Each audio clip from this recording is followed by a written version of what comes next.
એ સાથે આગળ વધીએ ને મિડકેપ નામક ગેઇનિંગ કાઉન્ટર્સ છે કુશ મઝગાંવ ડોક BDL કારણ કે આજે ડિફેન્સ ઓવરઓલ એક ફોકસ બનાવતું દેખાડી રહ્યું છે.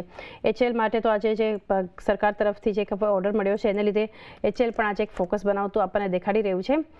તો ત્યાં પણ 3% આસપાસની HLમાં એક મજબૂતી છે. અન્ય કાઉન્ટર્સ પણ મિડકેપ ગેઇનર્સમાં પણ આપણને મઝગાંવ ડોક અને BDL જેવા સ્ટોક્સ બતાવી રહ્યા છે.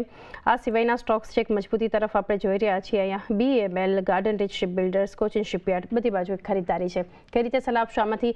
આ લેવલ્સ પર કોઈ સ્ટોક સ્પેસિફિક પસંદગી રહેશે કે હજુ રાહ જોવી જોઈએ? એટલે આજે ઘણા સમય બાદ આપણે આ બધા કાઉન્ટર્સમાં એક તેજી જોઈ છે, બટ ચાંદની I would wait and watch કે આવતીકાલે એક ફોલોઅપ બાઇંગ આવે છે કે નહીં, કારણ કે વારંવાર આપણે જોયું છે કે એક ડેડ કેટ બાઉન્સ આવે છે, લોકો ફસાય છે. એટલે it's better to wait and watch.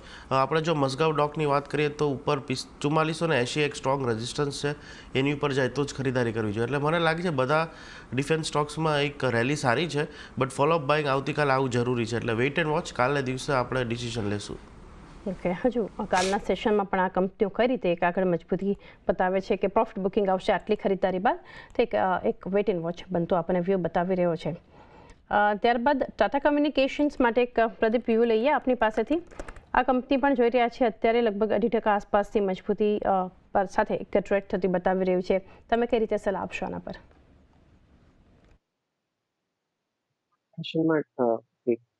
fresh breakout confirm થઈ રહ્યો છે ડેલી ચાર્ટ્સ પર. ઓન ધ લોઅર સાઇડ 1946 નો એક ઇમિડિયેટ સપોર્ટ છે આર્લી ચાર્ટ પર. એનો સ્ટોપ લોસ રાખીને ફ્રેશ બાઇંગ કરી શકાય, એક્ઝિસ્ટિંગ લોંગ પણ હોલ્ડ કરી શકાય. અહીંથી 4 થી 5% એક ક્વિક ઓફ મૂવ થોડા દિવસોમાં જોવા મળી છે. એક વ્યૂ ટાટા કમ્યુનિકેશનના કાઉન્ટર પર જોઈ રહ્યા છીએ. કુશ, વધુ એક કાઉન્ટર કેન્સ ટેકનોલોજીસ, એક એના પર વ્યૂ લઈએ. 6% મજબૂત છે આ કાઉન્ટર અત્યારે જોઈ રહ્યા છીએ. 5012ના આજે ડેઝ હાઈ પણ બનાવ્યા. કંપની માટે આજે જે સમાચાર છે, યુનિયન કેબિનેટ પાસેથી જે એક પ્રસ્તાવને મંજૂરી મળી છે. ગુજરાતમાં સાણંદના 3307 કરોડના સેમિકન્ડક્ટર યુનિટ શરૂ કરશે કંપની કેન્સટેક. એનું એક પોઝિટિવ રિએક્શન આપણે જોઈ રહ્યા છે. એના પર એક વ્યૂ લઈએ કુશ.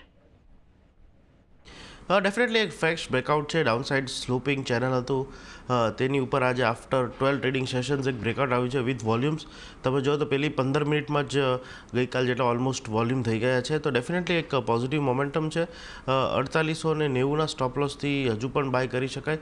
ઉપરની સાઈડ મને લાગે છે પોઝિશનલી 5200ના લેવલ દેખાઈ રહ્યા છે. તો ડેફિનેટલી કેન્સટેકમાં એક બાયની સલાહ.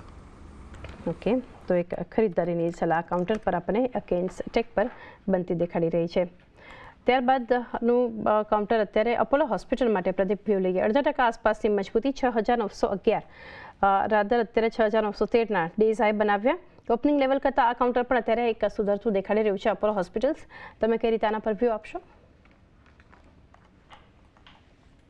એપ્રિલમાં 6874ના ટોપ ફેબ્રુઆરીમાં બન્યા હતા અને આ ટોપ ક્રોસ કરીને નવા હાઈ 30 ઓગસ્ટના દિવસે આપણને બનતા જોયા 6990.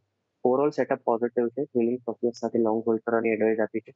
આર્લી ચાર્ટ્સ પર ઇમિડિયેટ સપોર્ટ 6820 નો છે, એનો એક સ્ટોપ લોસ રાખવો જોઈએ. ઓન ધ હાઈ સાઇડ 7000ના જે રિસન્ટ ટોપ છે એ ક્રોસ થાય છે પછી 7200-7250ના લેવલ પણ પોસિબલ છે. 7250 સુધીના લેવલ્સ પણ બતાવી શકે છે કાઉન્ટર અપોલો હોસ્પિટલ્સ. M&Mમાં પણ 0.5%થી વધુની મજબૂતી છે. કુશ 2793 પર અત્યારે ડેઝ હાઈની નજીક M&M ટ્રેડ થતો આપણને બતાવી રહ્યું છે. અહીંયા શું કરવું જોઈએ? ડેફિનેટલી મને લાગે છે કે M&M એક પોઝિટિવ મોમેન્ટમમાં છે, બટ હું હજુ વેઇટ કરીશ, કારણ કે ટાટા મોટર્સ M&Mમાં તમે જો એક દિવસ પોઝિટિવ એક દિવસ નેગેટિવ એટલે કોન્સોલિડેટ થઈ રહ્યું છે. ઉપરની સાઈડ 2820 ઉપર જો સસ્ટેન થાય છે M&M તો જ ખરીદારી કરીશ. મને લાગે છે કે નીચેની સાઈડ 2770 એક સ્ટ્રોંગ સપોર્ટ છે, એટલે 2770ના સ્ટોપ લોસથી M&M ખરીદારીની સલાહ છે. બટ 2820 ઉપર જાય ત્યારબાદ ખરીદારી કરો. ઉપરની સાઈડ મને લાગે છે કે 3000ના લેવલ આપણે સપ્ટેમ્બર સિરીઝમાં જોશું. ઓકે, 3000 સુધીના લેવલ્સ આ સિરીઝમાં બતાવી શકે છે કાઉન્ટર M&M. હાલ થોડું એક વેટ એન્ડ વોચ કરી શકો છો. એ સાથે જ આગળ વધીએ તો HLને ભારતીય વાયુસેના પાસેથી 26,000 કરોડનો એક ઓર્ડર મળ્યો છે. બીજી તરફ સિગ્નેચર ગ્લોબલ બ્લોક ડીલ થઈ છે. બંને કંપનીઓ આજે ફોકસમાં છે. આના પર ડિટેલ્સ જાણીએ સહયોગી તૃપ્તિ કપૂરિયા પાસેથી. તૃપ્તિ, શું અપડેટ છે કંપનીઓ માટે? કઈ રીતે કાઉન્ટર્સ રિએક્ટ કરી રહ્યા છે?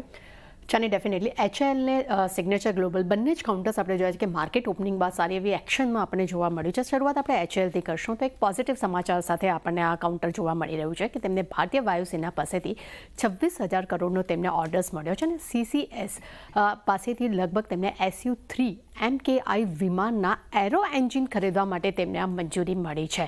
એટલે એમ કહી શકાય કે કેબિનેટ પાસેથી એમને એક મંજૂરી મળતી જોવા મળી રહી છે. પરંતુ સામે એ પણ વસ્તુ મેન્શન કરેલું છે કે 1 વર્ષ બાદ કંપનીને આ એરો એન્જિનની સપ્લાય જે છે કંપની શરૂ કરી દેશે અને લગભગ 8 વર્ષમાં કંપની જે છે તે પૂરો ઓર્ડર્સ જે છે તે પૂરો તેમને કરવાનો રહેશે. તે સાથે તે એ પણ મેન્શન છે કે એરો એન્જિનનું જે ઉત્પાદન જે છે તે કંપની જે છે તેઓ કોરાપુટ પ્લાન્ટ છે તેથી તેઓ કરવા જઈ રહ્યા છે અને એરો એન્જિનમાં લગભગ 54% વધુની સ્વદેશી ઇક્વિપમેન્ટ પણ તેમાં રહેશે. એટલે એમ કહી શકાય છે કે સૌથી બહુ મોટો ઓર્ડર્સ મળ્યો છે અને જેને કારણે કરીને અત્યારે આ કાઉન્ટર આપણને ફોકસમાં જોવા મળી રહ્યું છે.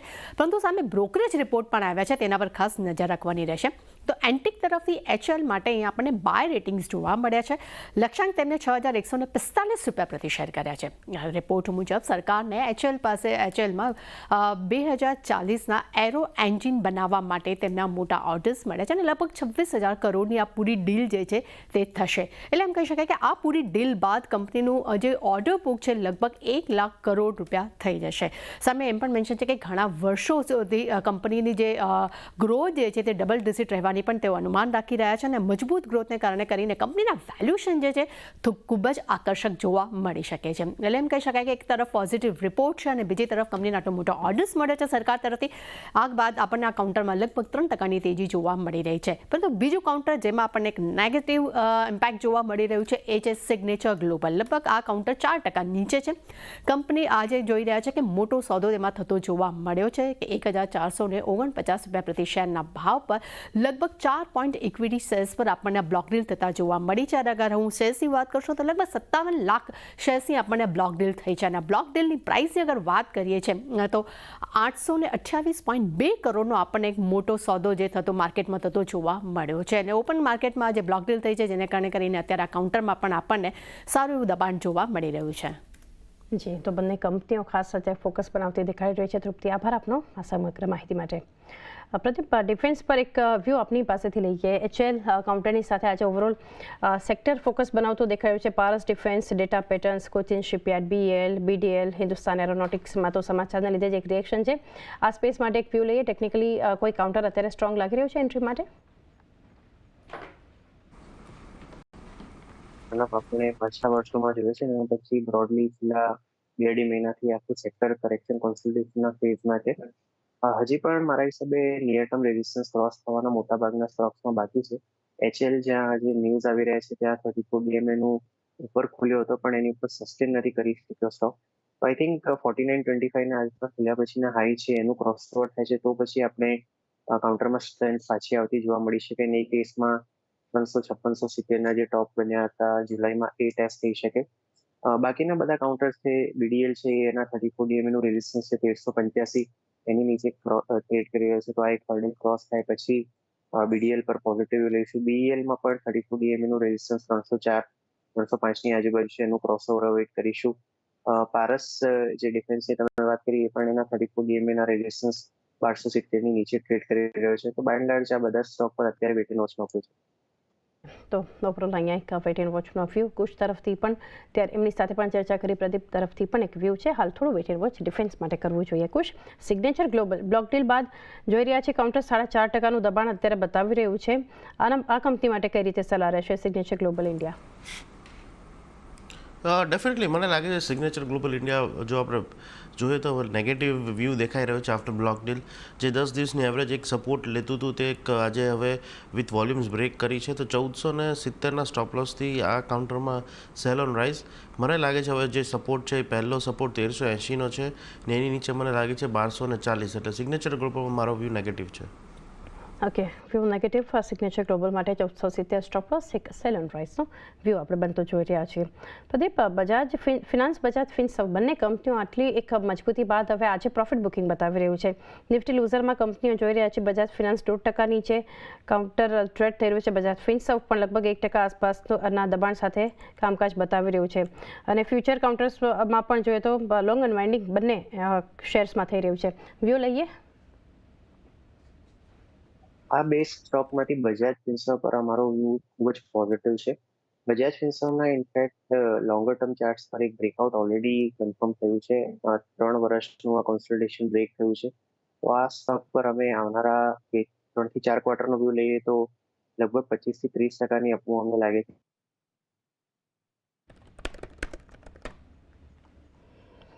ઓકે, ટેકનિકલ એરર ફરી કનેક્ટ કરીએ અને વ્યૂ આપણે બંને બજાજ કંપનીઓ પર લેશું. ત્યારબાદ અન્ય કાઉન્ટર પર મીનવાઇલ નજર કરીએ. કુછ અમુક સ્ટોક્સ ઘટી રહ્યા છે. ઇન્ફોસિસ જુઓ અત્યારે 1% આસપાસનું દબાણ ડેઝ લો પર છે 1947ના લેવલ્સ પર. ઓપનિંગ હતું 1967 જે ડેઝ હાઈ હતો, પરંતુ ત્યાંથી અત્યારે 20 પોઈન્ટ્સ જેવું નીચે કાઉન્ટર આવી ગયું છે. તમે કઈ રીતે ચાર્ટ સેટઅપ સમજાવશો ઇન્ફોસિસના કુછ? ડેફિનેટલી ઇન્ફોસિસમાં મને લાગે છે હવે સાઇડવેઝ થઈ શકે છે, કારણ કે આઈટી સ્ટોક્સમાં એક સારો એવો મૂવ આપણે જોયો છે ને હવે જો બ્રેકઆઉટ આવશે તો લોકો ટ્રેડર્સ છે they will shift their trading positions to banking, કારણ કે ત્યાં એક હાઈ બીટા ટ્રેડ્સ દેખાઈ રહ્યા છે. તો ઇન્ફોસિસમાં સેલ કોલ નથી, બટ પ્રોફિટ બુક કરી લેવો છે. 1930થી લઈ 1980ની વચ્ચે મને લાગે છે કે ઇન્ફોસિસ કોન્સોલિડેટ થશે, એટલે શોર્ટ ટર્મ માટે we should avoid. Short term માટે એક વ્યૂ અપોઇન્ટનું ઇન્ફોસિસ પર. પ્રદીપ ફરી કનેક્ટ થઈ ગયા છે. પ્રદીપ, બજાજ ટ્વિન્સ પર વ્યૂ શેર કરી રહ્યા હતા. તો બજાજ ફિનાન્સમાં ઓલરેડી એક મેજર બ્રેકઆઉટ કન્ફર્મ થયા છે. લગભગ 3 વર્ષના મેજર કોન્સોલિડેશનનું બ્રેકઆઉટ કન્ફર્મ થયું છે. તો આ સ્ટોક પર અમે પોઝિટિવ છીએ અને ઇન્વેસ્ટમેન્ટના પર્સપેક્ટિવથી 25-30%ના રિટર્ન આવનારા 10 થી 12 મહિનામાં પોસિબલ છે. શોર્ટ ટર્મમાં પોસિબલ છે કે છેલ્લા લગભગ 10 થી 12 સેશનમાં એક સ્ટીપ અપમૂવ આવે છે અને હિસાબે કોન્સોલિડેશન જોવા મળી શકે. પણ હાલી ચાર્ટ્સ પર પણ ઇમિડિયેટ સપોર્ટ 1365નો છે, એ જ્યાં સુધી ના ત્યાં સુધી ટ્રેડિંગ લોંગ પણ હોલ્ડ કરી શકાય. તો ટ્રેડિંગ એઝ વેલ એઝ ઇન્વેસ્ટમેન્ટનો વ્યૂ બજાજ ફિન્સર્વ પર પોઝિટિવ છે. બજાજ ફિનાન્સની વાત કરીએ તો આમાં વીકલી ચાર્ટ્સ પર ઇમિડિયેટ રેઝિસ્ટન્સ ક્લોઝર ટુ 7500-7550ના રિજનમાં છે. તો આ એક રેઝિસ્ટન્સ ઝોન ક્રોસ થવું જરૂરી છે મેજર ટ્રેન્ડ પોઝિટિવ થવા માટે, તો ત્યાં વેઇટ એન્ડ વોચનો અપ્રોચ છે. Okay, Bajaj Finance wait and watch Bajaj Finserv પર એક વ્યૂ થોડું પોઝિટિવ બનતો જોઈ રહ્યા છે. એ સાથે